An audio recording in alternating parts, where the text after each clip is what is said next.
Michael, welcome. How's your first fight week as a UFC fighter? How's it been, the experience and everything?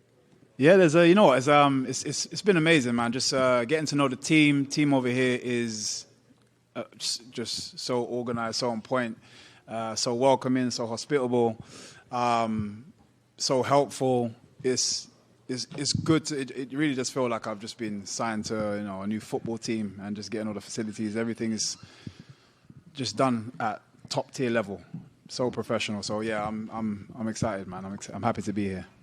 Has that brought any extra nerves? I mean, you're such a veteran that you've been around for so long and have experienced so much, but it is something new, right? Yeah, it's a new experience, but I embrace new experiences. I always say I love being a student and learning new things, and so that's how I feel. It just feels like I'm just experiencing new things. I'm just soaking it all in, and come Saturday, I get to release all that energy. And you've talked about how being in the UFC was a dream of yours for quite some time. So I'm sure that you daydreamed a lot of one day transitioning and joining the UFC. When you who did you envision yourself fighting? Is Kevin Holland the guy that was on your radar and somebody you wanted to fight? Nah, not really. As in, like, at that point, it was just a case of just being here. You know, when you're visualizing it, when you're visualizing being in the cage, it's more just me, the crowd, what I'm doing, my finishes and how my entrances and all that kind of stuff. The opponent doesn't mean anything because all I'm trying to do is manifest all the good points of it, and whoever get kicked in the face on the way, it doesn't matter. And what are your goals joining this promotion? Is it the belt? Is it just having fun, super fights? What is your goal now that you're in the UFC? I don't do things just to make up numbers. So we're here for the belt. I'm here to get the bling. So getting to the top is key, which is why I start with somebody or the likes of Kevin Holland. It needs to be that type of challenge. There's no point. I don't have time to be trying to build myself up, and I don't need to. And that was a conversation I had, with the UFC. They were, equally in agreement of that, and I think they've shown their intentions by giving me Kevin Holland first. Lastly, what does the path to the title look like for you? A big, entertaining knockout, and maybe another spectacular knockout, and then the belt. Michael, Kevin's known as a bit of a showman, as are you. In a way, is this sort of the perfect starting platform for you, right? If you go in there and he talks a bit of shit to you and you can talk some shit back, get the knockout, that propels you in a way that, like, Michael Chandler got propelled by Dan Hooker. Are you sort of looking at this like that? Yeah, I keep telling everybody I feel like we're going to have the first live in-cage podcast of me and him talking. But, it's such a great fight, I think, for so many different reasons. He loves to strike, I love to strike, his entertainment fact, he loves to talk, I love to kick people in the face. It just works. He does like to strike, and we've seen him make some deals in the past about staying on the feet and cutting out the grappling. Do you kind of feel like he might make that deal with you, or no? He is definitely not going to make that deal. I think he's had a taste of that style already. And I don't think he's going to want to use as many of his attributes as possible to make sure he wins this fight. In a way, though, if he does do that to you and you get to stop that and still get the victory, that shows the UFC fans that, hey, like, I'm not just this flashy guy getting strikes. I can do MMA. No, of course. And but the thing is, for me, I don't, and I've never cared to prove anything to anybody. I know what I do. I have to do it in training every single day. And the fact that people think I go to an MMA gym and only train kickboxing is wild to me, considering I'm doing MMA. I'm where I'm so superior in my striking. It does feel like everything else is miles behind, but it's slowly catching up. Last one from me. For the people who might not know, how big would you versus Leon Edwards, English versus English, be for the world title? Stadium type big. This is what I mean, and it's just so good for the UK. It's so good for inspiring more talented fighters in future coming from that side of the world. I'm just going to keep manifesting. I'm going to keep putting it out there, and we're going to make it happen. Right here, next to you. Kind of going off of that, I know a lot of people want to see you in the UFC before, but given the state of UK MMA now with Tom and Patty and Molly and now you and Leon, is now the perfect time to kind of join the UFC, considering like that part of the world is seemingly never been better? Yeah, 100%. And this is why I say I think things just happen for a reason. I'm a big believer, and everything happens for a reason. And everyone's like, oh, I felt like you should have been here years before and this and that. No. It happens for a reason. And as you say, look at the state of the UK MMA now. It's just a perfect time to add an explosive, exciting, very good-looking guy. I know you had a few things to say about the UFC gloves, but have you had a chance to actually get into the octagon? Because in Bellator, there's not a lot of corners. You can't really corner a guy in there in the circle. Mm-hmm. Yeah, so I've actually been in the cage. The cage is fine. The canvas is unbelievable. It's amazing. It's perfect for my style. It's got so much grip and traction for me to be able to move. Yeah, it's just going to make me that much more dangerous.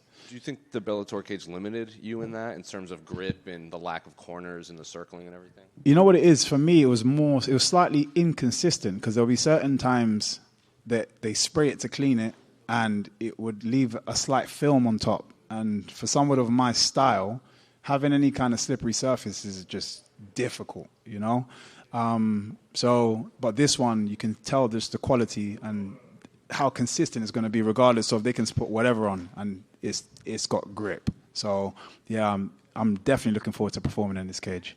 Speaking of Kevin, did you know he's, I think, a second-degree black belt in Kung Fu? Yeah, in Kung Fu. Yeah. When they introduce him, he goes, Bruce Buffer goes, he's a Kung Fu fighter fighting out of so-and-so. He's a Kung Fu fighter. So here's my understanding, because I started in Lao Gar Kung Fu. Yeah. We have sashes, not belts. I don't think it's second degree something. Oh, okay. Because if he said that, then he's lying to you. This is someone else saying. Okay. He does have a background in Kung Fu. Okay, no, that's cool, man. It's good to see two Kung Fu, opponents kind of collide. It reminds me of, I don't know if you've seen this film, Twin Warriors, or it's called Tai Chi Masters, depending on what side of the world you get it. One of my favorites, a Jet Li movie, unbelievable. So yeah, we're two Twin Warriors. And then last one for me, can I get your thoughts on the main event between Sean and Cheeto? Ah, man, it's a great fight, great storyline to it as well. Because obviously the first one is a bit controversial in terms of how it ended, but for me, O'Malley's just he's got something special that he just keeps, and he seems to be getting better and better and better. Obviously similar to myself, his timing and stuff, but also seeing his jiu-jitsu ability and stuff as well. Yeah, for me, I'd put my money on Sean O'Malley, but it's definitely a difficult fight. Michael, right here to your right. When we first learned about this fight, it actually popped up, I think, on the War Room in one of Dana White's videos, and it had a Toronto date in January. Was that ever a date that was offered to you, or was it always March? Yeah, it was never a thing. It was weird. I'm sure it was the Nelk Boys or something that it was in their route. I don't know, but even when I went back to see that clip, I don't know how somebody even managed to pause it on that. I was trying so hard to see that. That was on there for less than 0.5 of a second. Like, how did people spend time? Yeah, so I don't know how they even found that, but yeah, it was never really a thing. I think they were just kind of putting, super matchups on the board, and somebody happened to see it. Internet's a wonderful place. Obviously, you've been in some big fights, Grand Prix, fought for a title. We hear about octagon jitters and the nerves. Are there any nerves this fight week so far, or is this just old hat to you at this point? Yeah, I've done it too many times now. I always have. I don't like to call it nerves. There's always that kind of like pre-fight feeling.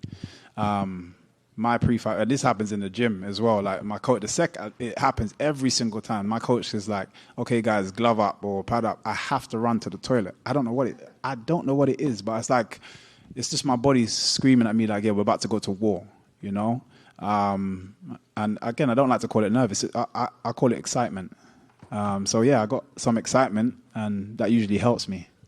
Last one from me. I mean, obviously coming over from Bellator, what is the main difference you've noticed between the promotions so far?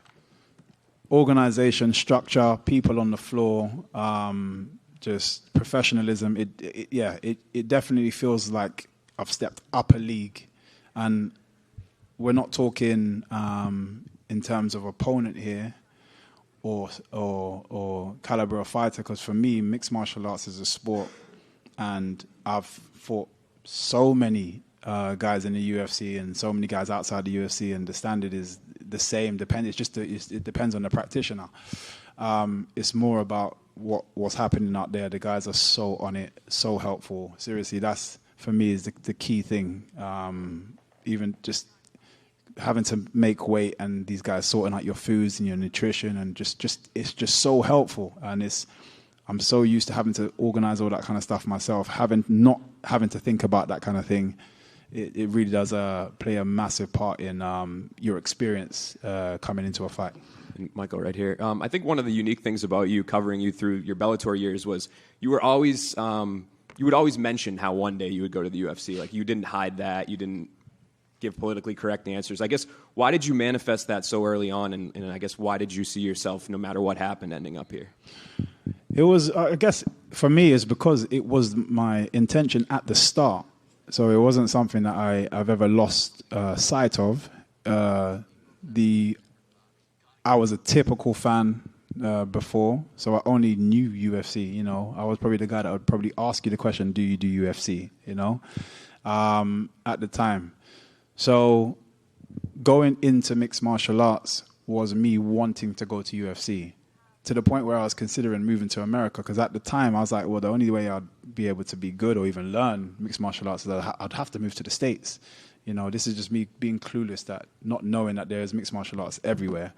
Until I came across my gym, London Shoot Fighters, and then, just fell in love with the team there, the guys, the coaches there, and then kind of started my journey from there. But I think I've just never lost sight of wanting to eventually come here at some point, just because it was my original goal. So I think that's why I just want to manifest what got me started in the first place. Michael, over here. Obviously, you mentioned that this is a dream come true for you. So how and when did those conversations start with the promotion, and when did you really, have it sink in that, hey, I'm about to go make my UFC debut? So interestingly enough, actually, I think their first reach out, which was kind of a mistake on their part, because it kind of showed their interest. Basically, when I did my bare knuckle fight and I announced that I'm doing my bare knuckle fight, people started reaching out like, oh, does that mean he's a free agent? And obviously the UFC reached out like, is he a free agent? And we're like, oh, so somebody's interested, huh? So obviously that was them initially, and it was like, oh, no, still with Bellator, got X amount of fight, but I've got this amount of time left, and then we can speak thereafter. And then the conversation just remained open, if you know what I mean. So, so we kind of started from there, and then it's weird. It was a bit of a longer process in the beginning, and then it just sped up right towards the end, to the point where we even just the announcement of the fight, we hadn't even confirmed everything. I want to say like three days before. So it's been a crazy ride, a roller coaster ride.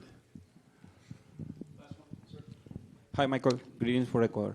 Do you think winning this fight will put you in the ranking a possible title career? Sorry, say the last bit again. Do you think winning this fight will put you in the ranking and a possible title career match? Okay. Oh, yeah, 100%. I think the reason, like I said, the reason why I've even got a fighter of this standard, at this level, is because of their intentions is aligned with mine of wanting me to be at the top. I think, I always say, I think the added value that I think I bring is that I'm very capable of marketing myself without anybody. I'm very good at marketing. I'm very aware of how to utilize certain spaces to help market myself. And I think they understand me with a title and my brain and how to market as well. It's great for everybody, all parties involved. So yeah, definitely, this win will put me up there. How you doing? You all right? Good. I just wanted to get your thoughts on Ian Gary, because in the last media day, he gave a prediction to the fight and basically said you got no chance against Kevin Holland. So I just wanted... Yeah, I think everyone's entitled to their opinions. I never like to need to crush anybody for their opinion. He's allowed to share his thoughts because he's doing it at the top level now. I also think that's a little bit of worry, I think that's a little bit of, I hope he gets crushed because it means then I'm not in line for anything. Because, you know, me winning means I'm potentially in line to have to do it. And now I can't be like, oh, no, there's other reasons why I can't fight him. So you're going to find a lot of people wishing for my downfall that are in the division simply because they don't want to cross me. And they know what that's going to mean. So, yeah, that's how I see it. I don't need to tear him down for anything. You're happy for your opinion, happy to take it on board, and happy to throw it back in your face when I knock him out.